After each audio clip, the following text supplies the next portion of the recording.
안녕하십니까. 방금 소개받은 김병로입니다. 서울에서는 조금 유명한데 광주까지는 아직 알려지지 않았습니다. 청와대로 가는 길에는 세종로가 있고요. 명동으로 가는 길에는 충무로가 있는데요. 통일로 가는 길에는 땡땡땡이 있다. 김병로가 있다. 이렇게 해주셔서 감사합니다. 이렇게 정말 작은 교회라고 해서 작은 교회에서 왜 북한 또 통일에 대해서 관심이 있을까? 관심이 없을 것이다. 그랬더니 아닙니다. 우리 교회는 아닙니다. 그래서 제가 소식을 듣고 이렇게 오게 됐습니다. 초청해 주셔서 감사하고요. 또 이렇게 단에 서게 해 주셔서 감사합니다. 저는 저희 부친이 목회를 하셔서 지금 정읍에서 목회를 오랫동안 하시다가 한 40년 하시다가 15년 전에 은퇴하셔서 지금은 놀고 계시고요. 제가 어렸을 때 이제 교회에서 자라지 않았습니까? 제가 강단에 올라갔다가 그 장로님께 한번 되게 두드려 맞은 적이 있습니다.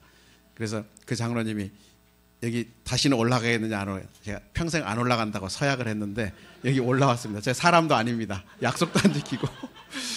그래서 제가 정말 제가 설교 요청도 많이 받습니다. 그런데 설교는 안 합니다. 그리고 강의는 제가 하겠습니다. 그러는데 제가 지금까지 설교를 조금 강의는 수없이 많이 했지만 설교는 항상 부담입니다. 제가 그럴 만한 자격이 안 되기 때문에 설교는 안 하겠다라고 했는데 또 이렇게 기도하면서 이건 제가 꼭 전했으면 좋겠다라는 생각 때문에 제가 오늘 서게 됐습니다. 짧은 시간 동안 하나님께서 나눔과 섬긴 교회에 큰 은혜를 주시기를 간절히 바라는 마음으로 섰습니다. 이게 아니고 다른 PPT인데 이거 두 개 중에 다른 걸 지금 띄웠네요. 다른 걸 띄워주세요. 이게 아니고 이거는 이제 1시에 제가 강의하려고 띄웠던 건데 혹시 잠깐 하는 도중에 앞부분에 지금 제가 이제 쭉 설명드리는 내용은 2018년 올해부터 여러분들 이제 평창 올림픽을 계기로 해서 북한이 오고 또 특사단이 방북을 하고 북한과 중국이 정상회담을 갑자기 하게 되고 막 하루하루 이렇게 지나가는 것들이 정말 박진감 넘치지 않습니까? 막 저도 연구를 하는 사람이지만 눈이 진짜 팽팽팽 돌아갑니다.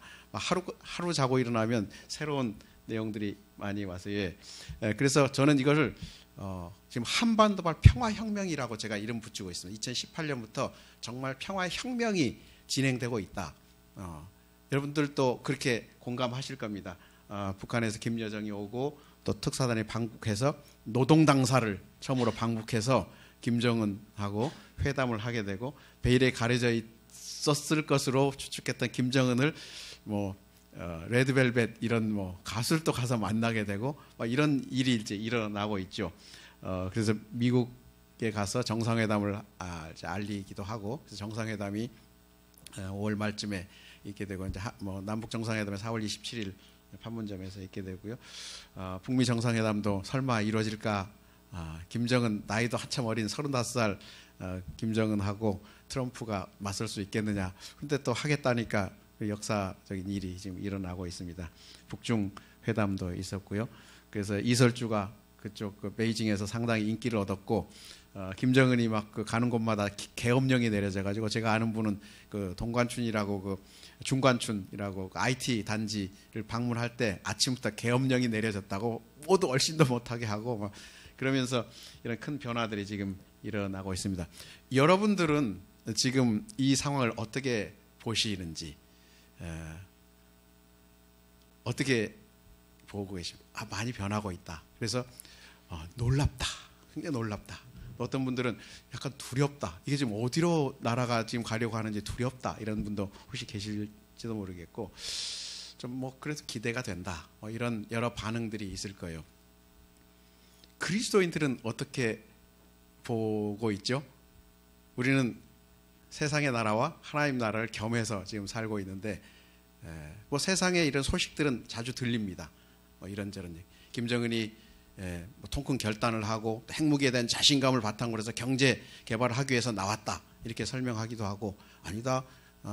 유엔의 대북 제재 압박 엄청난 대북 제재 압박을 통해서 북한이 견딜 수 없으니까 지금 밖으로 나오고 있는 것이다.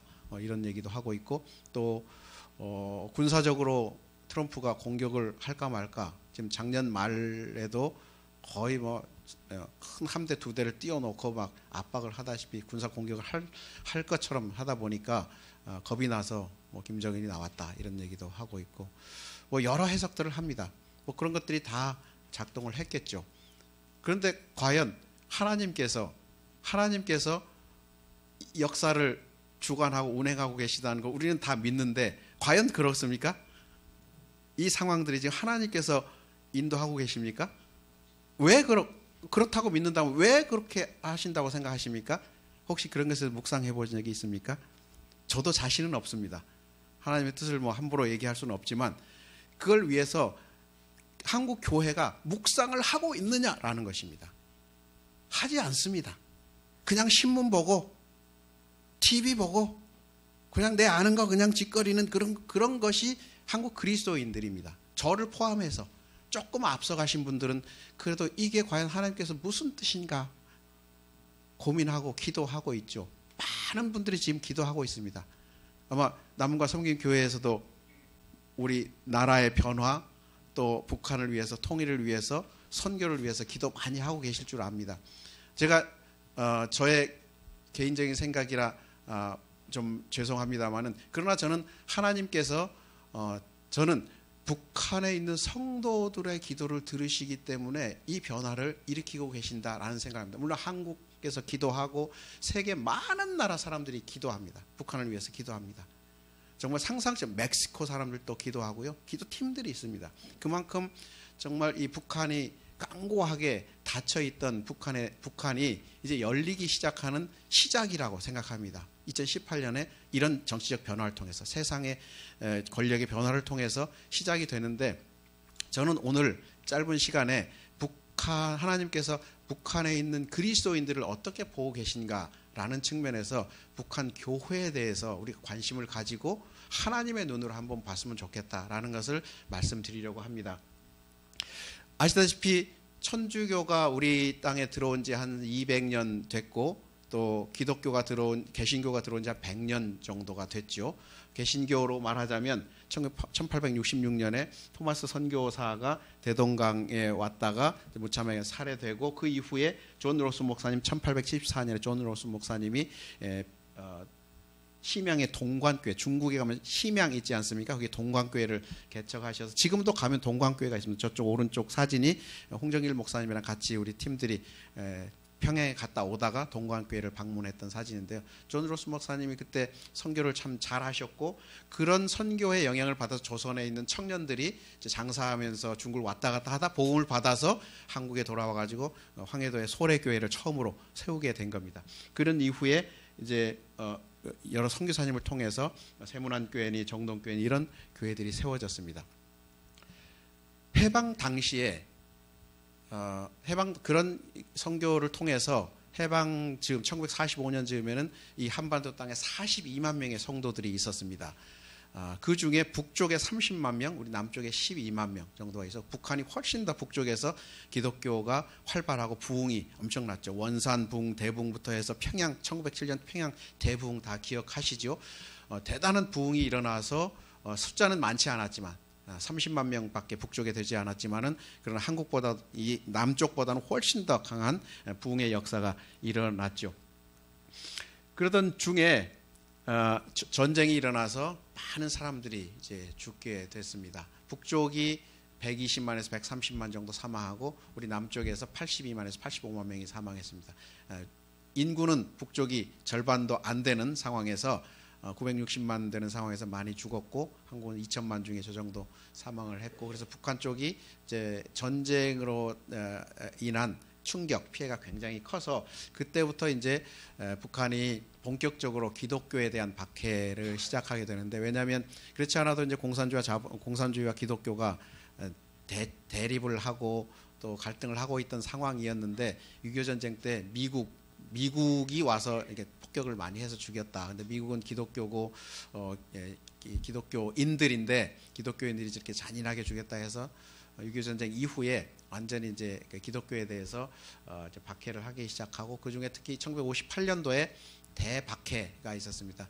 성분 정책이라는 정책을 통해서 종교인들 뭐 기독교인뿐만 아니라 천도교인들, 불교도인들 다 조사해서 45만 명, 10만 가구 45만 명을 조사를 했고, 그 중에 기독교인들이 어느 정도 있었는지는 정확히 알 수 없지만 30만 중에서 전쟁 당시에 한 10만 정도는 이제 이래저래 흩어졌고 죽었고 한 20만 명이 남았을 것이다라고 보고, 그 중에 이제 사람들이 조사를 성분 조사를 통해서 이제 대대적인 추방 사업이 시작됐죠. 그래서 감옥에 가둘 사람 감옥에 가두고 또 추방당할 사람 추방당하고, 대부분은 추방이 됐습니다. 그래서 여러 지역을 흩어졌지만 가장 많이 추방된 것이 저 온성 지역, 황해북도 최북단 온성 지역 그쪽으로, 우리가 소위 말하는 아오지 탄광이라고 부르는 그 지역으로 많이 추방이 됐습니다. 그래서 60년대에는 이제 남은 사람들에서 반종교 교육을 통해서 종교가 왜 나쁜가, 기독교가 왜 나쁜가. 북한에서 종교는 기독교입니다. 다른 종교는 종교로 치지도 않습니다. 왜냐하면 별로 가치가 없기 때문에. 기독교만이 굉장히 막 적극적이고 좀 도전적이고, 그래서 북한에서는 종교는 기독교를 의미합니다. 70년대 들어와서 이제 여러 정치적 필요에 의해서 조선 기독교도 연맹이 다시 활성화되게 되고 평양 신학원도 운영하게 되고요.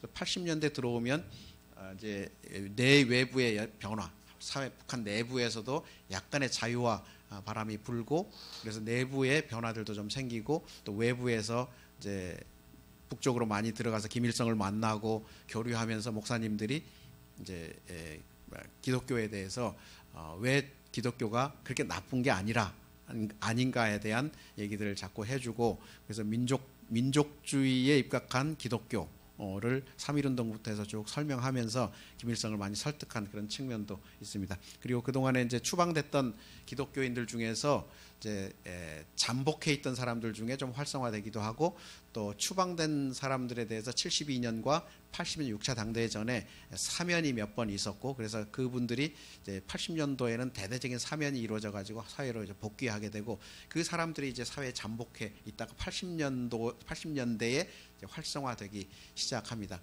이제 그런 여러 요인들이 모여서 이제 88년에 북한의 봉숙교회와 칠골교, 92년 칠골교회를 세우게 되죠. 이때만 해도 사람들이 깜짝 놀랐어요. 어떻게 북한의 교회가 서게 됐는가에 대해서 잘 이해를 못했죠. 그래서 이 교회에 대해서 뭐 진짜, 가짜 뭐 이런 얘기를 교회 딱 보이면 벌써 그거 가짜 아닌가, 진짜 아닌가, 그런 논쟁으로 휘말리게 되죠. 그래서 지금 현재 북한에서는 30만 기독교인이었던 그런 성도들이 12,000명 정도다, 이렇게 이제 북한 당국에서 공식적으로 발표하고 있고, 공식적인 교회는 2개고, 그다음에 가정 예배 초소라고 부르는 12,000명 중에서 절반 6,000명을 전국에 이렇게 조직화해 놓은 그런 조직을 가정 예배소라고 부릅니다. 12명에서 13명 정도의 그 지역별로 전국에 흩어져 있을 거 아닙니까? 옛날 기독교인들, 그 사람들을 모아서 조직화해 놓은 게 가정예배소가 있습니다. 520개 정도가 됩니다. 지하교회도 있죠. 그러니까 그 과거의 기독교인들, 그리고 그 사람들을 활용해서 모인 공식교회 말고 지하교회라는 것을 또 사람들이 얘기하죠. 저거는 식량난 이후에, 식량난 때 1995년부터 북한에 극심한 식량난이 발생해서 한 5, 6년간에 30만 명이 중국으로 넘어왔습니다. 그래서 그 중에 한 10만 명 정도가 돌아갔죠.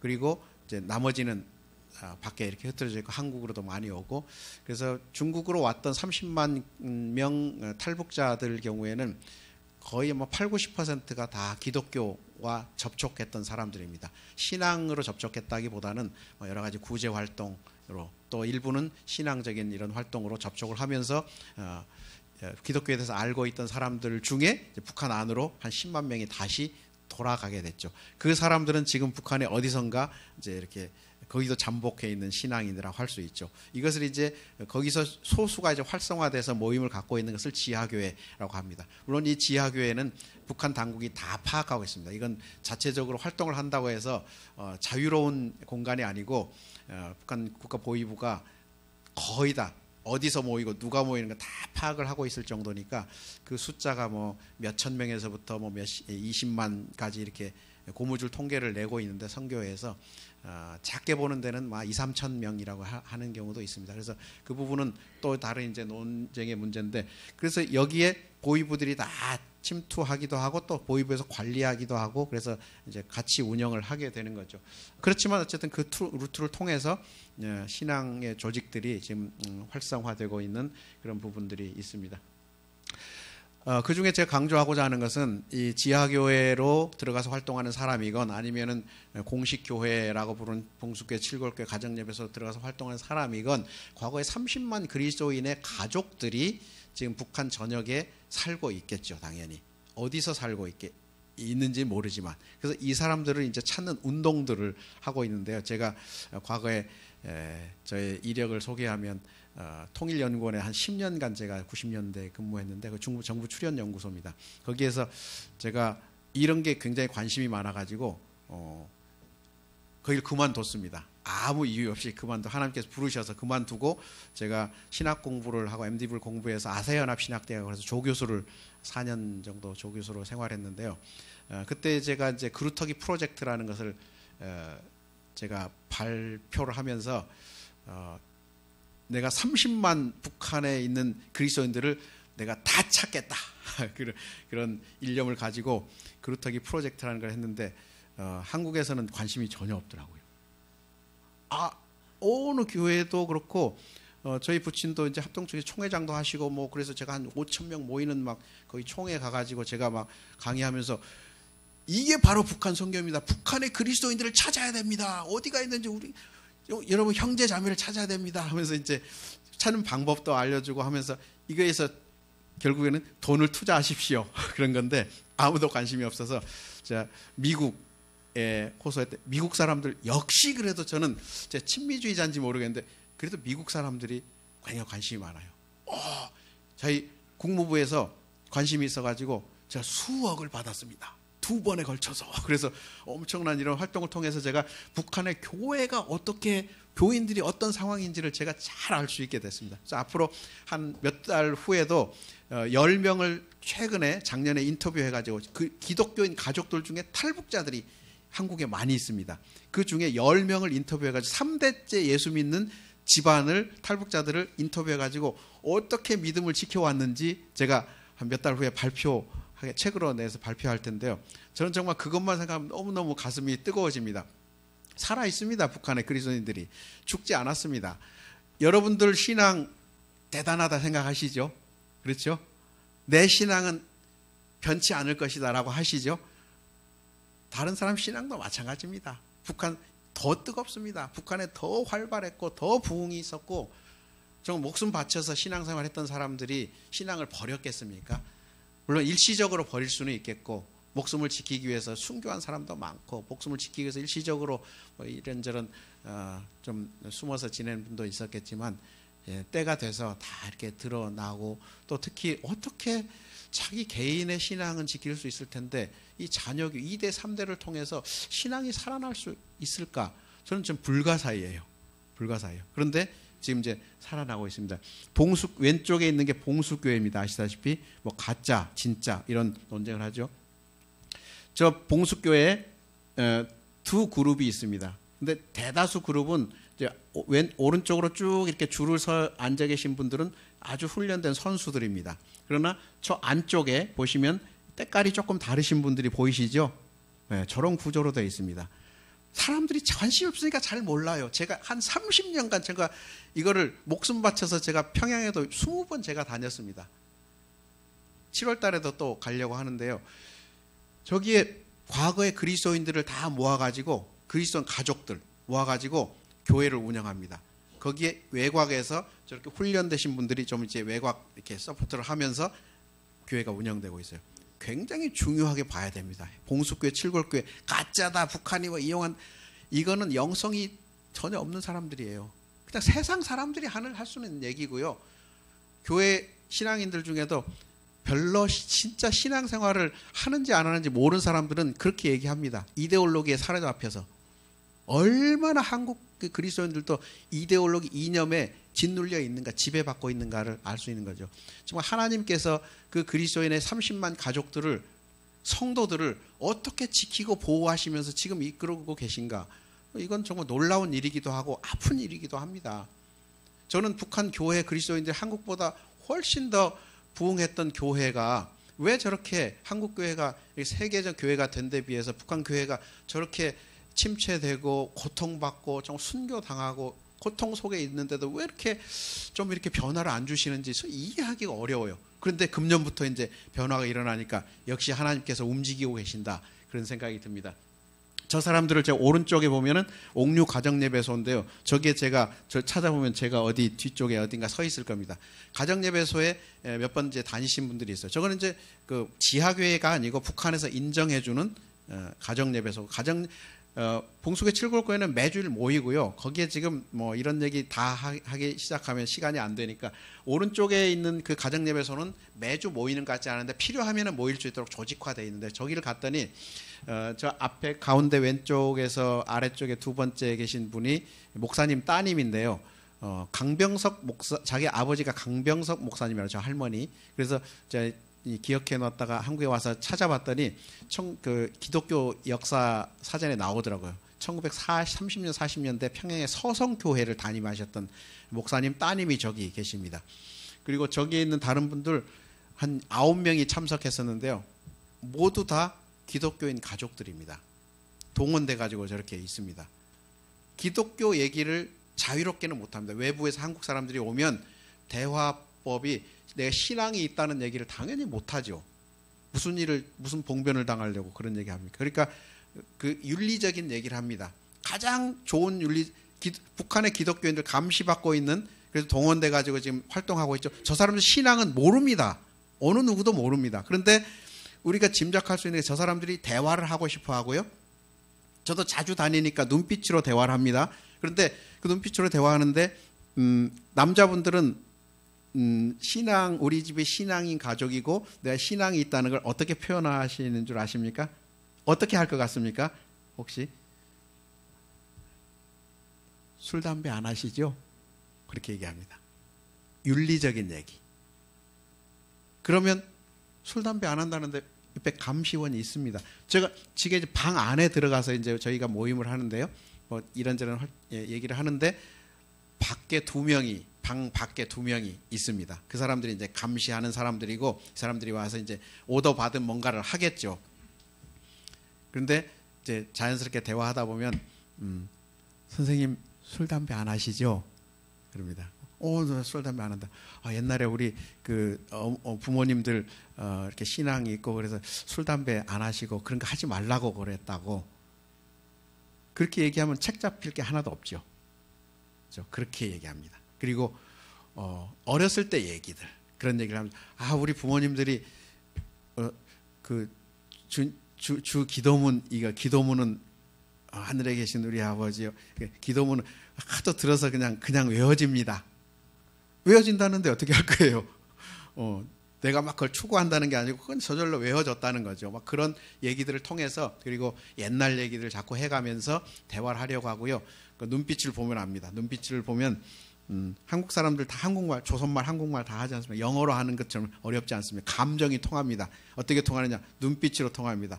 눈 깜빡깜빡 하면서 대화하면서 눈 깜빡깜빡 하는 그 장면 현장에 여러분들이 좀 가셔야 돼요. 그래야 이 사람들이 얼만큼 혹독한 속에서 신앙을 지키려고 하는가를 알 수 있어요. 그 자녀들이 들려주는 얘기는 부모님들이 새벽에 2시, 3시쯤 일어나서 밤 깊은 시간에 기도한다는 거예요. 처음에는 이게 무슨 얘기죠? 시끄럽게 엄마가 주문해오고 왜 그러냐고 막 그러다가 나중에 한참 시간이 성인이 되고 나서 이걸 깨닫게 되고, 그러니까 그것을 하루 이틀 하는 게 아니고 평생 동안 한다는 겁니다. 그리고 지금도 여기 3세에 와 있는 한 자매 경우는 그 어머니의 아버지가 목사님이셨는데요. 그러니까 자기 외할아버지가 목사님인 거죠. 이 자매는 아버지가 58년도에 돌아가셨어요. 저기 체포돼 가지고 돌아가시고 58년도에 체포돼 68년도에 감옥에서 돌아가시고, 어머니한테 이제 잘 교육을 시켜달라고 그래서 나 같은 자녀 하나 좀 교육 시켜달라, 잘 키워달라. 그래서 그 이제 신앙 교육을 해달라는 거죠. 그 유언을 하고 돌아가셔서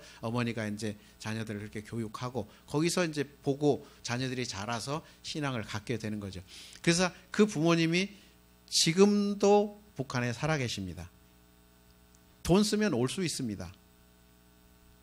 안 옵니다. 그래서 벌써 10년 전에 인터뷰했을 때도 그렇고 작년에 인터뷰했을 때도 살아계셔서 거기서 자기는 한국에는 교회도 많고 성도들도 많은데 왜 내가 거기를 가느냐. 여기는 내가 보살펴야 될 사람이 여기 있고 내가 없으면 여기는 안 된다 해서 이제 보이지 않게 혼자 목사도 아닙니다. 그냥 일반 성도인데도 자기가 목양을 하는 그런 마음으로 사람들을 그렇게 관리하고 있는 거죠. 그러니까 교회를 한국식으로 하면 뭐 교회를 지하교회를 운영한다 뭐 이렇게 나오지만 참 현실은 그렇지는 않습니다. 아주 어려운 상황이고요.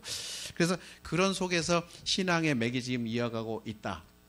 지금 평화혁명이 이렇게 진행되고 있고 국가적으로는 이런저런 얘기들을 하면서 지금 평화체제 평화협정이 지금 당연히 평화협정이 체결될 테고 종전선언을 하고 또 비핵화 과정이 이루어질 텐데 정말로 우리가 북한의 성도들을 하나님께서 보시는 시각에서 이 한반도의 북한 땅에 지금 숫자는 정확히 모릅니다만 한 7만 정도 혹시 될까, 혹은 10만 정도 될까, 뭐 그 정도의 그리스도인들이 지상에서 또 지하에서 또 그냥 잠적해 있으면서 이곳에서 기도하고 있는 북한의 성도들의 기도를 들으시고 아마도 이런 변화를 하나님께서 일으키셨다. 저는 그렇게 생각합니다. 탈북자들이 한동안 95년부터 많이 나올 때도 북한 이제 정치적으로는 여러 해석을 할 수 있죠. 그런데 제가 볼 때는 제가 어느 날 이렇게 묵상을 하는데 정말 그들의 기도와 간구를 들으셨다. 왜냐하면 가장 기독교인들을 사회로 다시는 나올 수 없는 최오지로 쫓아냈는데 중국과의 관계가 개선되고 세상이 바뀌니까 그쪽이 제일 나갈 수 있는 루트가 돼가지고 탈출을 했단 말이죠. 거기서 쏟아져서 한 30만 명이 나오지 않았습니까? 그러니까 저는 하나님께서 정말 이 북한 분들의 그 기도를 들으시는구나. 3대로 이뤄져면서 내려오는 그런 기도를 들으시는구나. 그리고 그럼에도 불구하고 또 다치고 그러다가 지금 이제 북한 안에 상당히 많은 사람들이 지금 활동을 하면서 정말 하나님을 찾고 기도하고 있는 중이죠. 그 중에 지금 사회적으로 이런 변화가 일어나서 저는 어떻게 생각하면 하나님께서 북녘에 30만 지금은 얼마 될지 모르지만 10만 이상의 그리스도인들의 기도를 들으시고 하나님께서 이 지금 한반도로 움직이고 계신다. 흔들고 계신다라는 생각이 듭니다. 그래서 우리가 사회적으로 많은 논의들을 하겠지만 우리는 정말 북녘의 사람들을 그러니까 북한 신앙인들뿐만 아니라 이제 남북 관계를 개선하고 또 이 평화적으로 환경이 바뀌어야 되기 때문에 그런 과정에서는 사실 이제 화해가 필요하죠. 남북이 이제 더 이상 적대하지 않고 화해하고 또 서로 좀 용서하고 또 사랑하는 그런 관계로 만들어가야 될 텐데 그것이 이제 우리 한국 국민들에게 요청된 것인데 과연 그게 가능할까? 교회가 그 일을 감당해야 된다. 남북의 화해와 평화 통일을 위해서도 그렇고 북녘의 그리스도인들 하나님께서 사랑하시는 성도들을 위해서도 우리가 좀 화해의 영성을 다시 회복해야 된다. 한국 교회가 지금 이처럼 정말 침체되고 있는 것은 저는 그렇게 생각합니다. 저는 이제 이쪽 분야로 계속 묵상을 하다 보니까 한반도 하면 가장 상징적인 게 뭡니까? 한반도. 그러면 남북 분단이죠. 이데올로기 분단, 대립, 전쟁, 그리고 적대하면서 이 한반도에 가장 필요한 복음이 뭐겠습니까? 복음이 뭡니까? 복된 소식인데 한반도에 가장 필요한 것이 화해지요. 남북이 서로 화해하고 서로 싸우지 않고 용서하고 사랑하는 이런 관계, 역사 속에서 훈련하라고 그리스도인들을 보내주셨는데 이런 얘기를 아무도 선포하고 있지 않으니 이건 세상에 짓밟혀가지고 완전히 뭉개지는 거죠. 저는 너무도 당연하다고 생각합니다. 그래서 저는 지금 이때라도 그리스도인들이 교회가 좀 각성해서 정말 하나님께서 이 땅에 이 그리스도인들에게 말씀하신 정말 화해, 화목의 직분, 오늘 고린도 후서에서 말씀하신 우리가 고린도후서 5장 17절 다 외우지 않습니까? 다 외우지 않습니까? 그래서 그리스도 안에서 새로운 피조물이라 이전 것은 지나갔으니 보라 새 것이 되었도다. 아멘. 끝납니다. 그래서 새로운 피조물이 됐으니까 뭘 하라는 겁니까? 도대체. 그것까지는 안 하고 새로운 피조물이 됐으니까 아멘 끝납니다. 정말 여기서 말씀하신 대로 제가 화목의 직분, 그리스도께서 우리에게 부탁하신 화목의 직분을 우리가 정말 이 땅에서, 이 역사 속에서 감당을 함으로써 정말 남북이, 다른 많은 사람들이 축복받고 또 남북이 화해롭게 평화롭게 지내고 또 통일이 되고 또 그리스도인들이 북녘에서 정말 힘을 얻고 다시 새로운 하나님의 나라를 세울 수 있는 그런 날을 위해서 우리 한국의 그리스도인들이 다시 깨어나서 좀 힘차게 나가야 될 때가 아닌가 생각합니다. 그런 점에서 우리가 다 같이 고린도후서 5장 17절 19절을 읽고 마치도록 하겠습니다. 다 같이 소리내서 읽겠습니다. 그런즉 누구든지 그리스도 안에 있으면 새로운 피조물이라. 이전 것은 지나갔으니 보라 새 것이 되었도다. 모든 것이 하나님께로 났으며 그가 그리스도로 말미암아 우리를 자기와 화목하게 하시고 또 우리에게 화목하게 하는 직분을 주셨으니 곧 하나님께서 그리스도 안에 계시사 세상을 자기와 화목하게 하시며 그들의 죄를 그들에게 돌리지 아니하시고 화목하게 하는 말씀을 우리에게 부탁하셨느니라. 예, 화목하게 하는 말씀, reconciliation, 화해, reconcile, 화해의 직분을 우리에게 주셨는데 이것을 통해서 우리가 주님께서 말씀하시는 이 하나님의 나라, 북녘에서 고통받고 있는 또 숨죽이면서 계속 기도하고 있는 북녘의 동포들, 그리스도인들을 좀 이렇게 벗어나게 자유롭게 할 수 있는 그 날을 꿈꾸면서 우리가 하나님께 받은 이 화목의 직분을 이 역사의 현장에서 지금 변화해야 되는 이 시점에서 충실히 감당하는 저와 여러분들 되시기를 간절히 바랍니다. 함께 기도하고 마치겠습니다. 하나님 감사합니다. 이렇게 한반도에 놀라운 변화를 주시니 참으로 두렵기도 하고 감사합니다. 하나님 오랫동안 북녘 동포들의 기도를 들으시고 주께서 이 변화를 일으키신 줄 믿습니다. 하나님 한국교회 또 우리들 많이 축복받고 하나님께로부터 엄청난 복을 누리고 있습니다. 하나님 그러나 우리가 이 땅에 그리스도인으로 부름받은 이 사명을 잊어버리고 참 우리의 안위를 위해서 많이 사용하였습니다. 하나님께서 이 역사의 현장 가운데서 분단의 현장 가운데 우리를 보내시고 부르신 이유를 깨닫고 하나님의 나라를 이 땅 가운데 세우며 남북이 서로 화해하고 북녘에 있는 그리스도를 보살피며 나아가는 귀한 한국 교회 또 이 나무가 성경교회 되도록 축복하여 주시옵소서. 감사드리며 예수님 이름으로 기도합니다. 아멘.